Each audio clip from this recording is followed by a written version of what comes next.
এই ৩৫ লাখ টাকার দুইটা দুইটা চেকের মাধ্যমে, আলাদা আলাদা চেক, একটা ২৫ লাখ, একটা ১০ লাখ, তার মেয়েকে উনি গিফট দিয়েছে। এই মামলায় আসামি ছিল ৩ জন। একজন তারিক জিয়া প্রিন্সিপাল অ্যাকিউজড, জুবাইদা রহমান তার ওয়াইফ এবং তার শাশুড়ি ইকবাল মান বানু। এইটাতে আসলে প্রসিকিউশন যেটা ডিফেক্ট করে ফেলেছে আমি মনে করি যে দুইটা পার্ট আছে। একটা হচ্ছে প্রসিকিউশন যে মামলা ফাইল করলো সেখান থেকে একটা শুরু, আর একটা সেকেন্ড পার্টটা হচ্ছে যে স্পেশাল জাজ কিভাবে রায়টা দিল। তো দেখেন, একটা মামলা ফাইল করছে, ডেট অফ অকারেন্স দেখাচ্ছে ৮২ সাল থেকে। ৮২ সালে তারেক রহমান বা তার ওয়াইফ দুজনেই আমার ধারণা যে স্কুল স্টুডেন্ট ছিল। তো সম্পদের মামলা স্কুল স্টুডেন্টদের বিরুদ্ধে এটা একটা গোড়ায় গলদ করে ফেলেছে। এর ব্যাখ্যা দেওয়া খুব কঠিন প্রসিকিউশনের পক্ষে।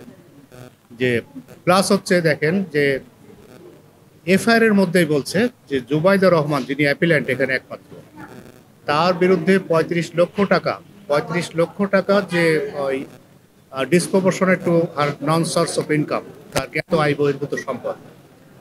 এফআইআর এর মধ্যে আবার বলছে যে জানতে পেরেছে তারা যে আসামিদের কাছ থেকে, তাদের বিবরণী থেকে, এই ৩৫ লক্ষ টাকা জুবাইদা রহমানের মা তাকে দিয়েছে। কোথা থেকে সেটাও তার মাও আবার বলেছে যে হ্যাঁ, তাদের বাড়ি আছে, সম্পদ আছে ঢাকা শহরের বিভিন্ন জায়গায়, মহাখালীতে আছে। তারপর এগুলো কিন্তু পৈতৃক সম্পদ, মতিঝিলে আছে। সেইখানকার ভাড়া থেকে তারা এই ৩৫ লাখ টাকার দুইটা চেকের মাধ্যমে, আলাদা আলাদা চেক, একটা ২৫ লাখ, একটা ১০ লাখ, তার মেয়েকে উনি গিফট দিয়েছে।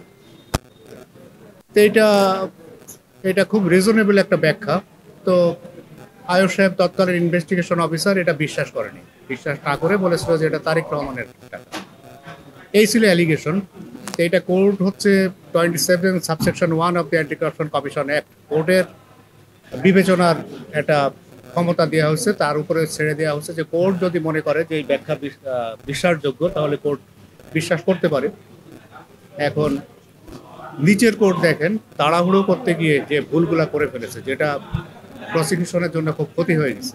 উনি ওই 2 মাস 4 দিনে 42টা সাক্ষী কমপ্লিট করেছে, যেটা আইনের বিরুদ্ধে না, কিন্তু ইট ইজ ইম্পসিবল। আইনের বিপক্ষে কিছু না, এটা করতেই পারে 2 মাসে, আরও করতে পারে, 1 মাসেও করতে পারে, কিন্তু এটা বাংলাদেশের প্রেক্ষাপটে এটা ইম্পসিবল।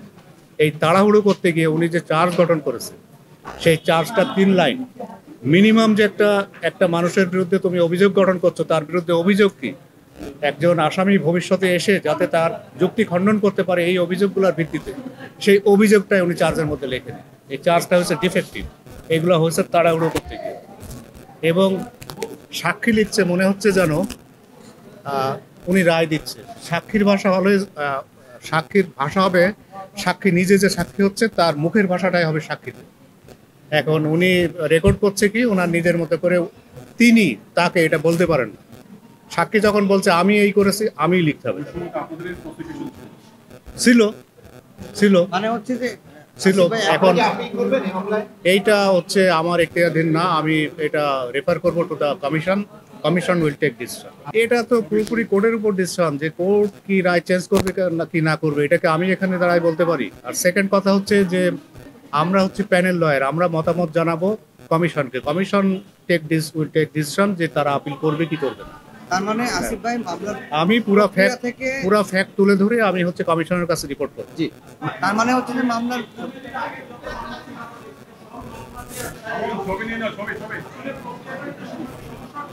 এটা এটা এটা এটা এইভাবে তো বলা যাবে না। স্পেসিফিক মামলা অনুযায়ী বলতে পারি, যখন যে মামলা করছি সেটা আমি বলতে পারছি। আপনি যদি এখন 100টা মামলার কথা হঠাৎ করে আমাকে কমন জিজ্ঞেস করেন, আমি তো পারবো না। অনেক মামলাতেই দেখতে পাচ্ছি, অনেক মামলাতে, সব মামলায় বলবো না, অনেক মামলাতেই দেখতে পাচ্ছি।